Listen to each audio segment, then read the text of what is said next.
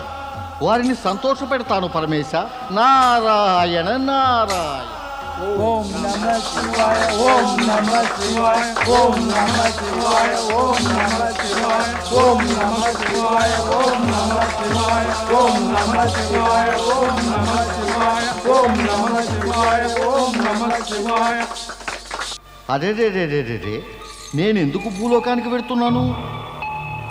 నేను స్వర్గానికి వెళ్ళి దేవతలకు చెప్పాలి కదా. శివపార్వతుల వివాహపు సమాచారం విని అందరికన్నా సంతోషించేది దేవతలే కదా.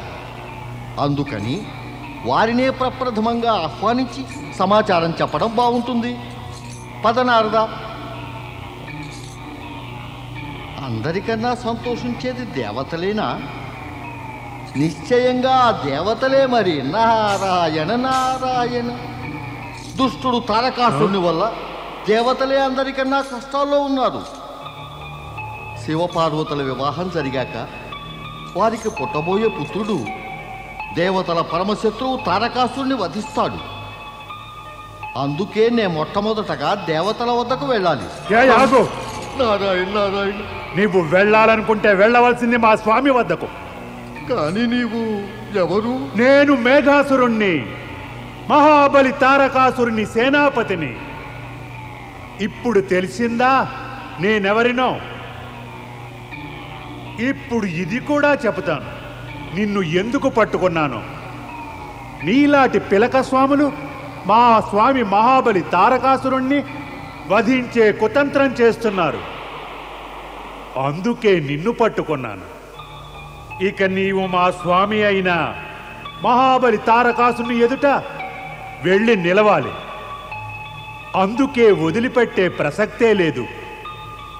పద. నారాయణ నారాయణ. వద్దొద్దు, నన్ను వదిలిపెట్టు.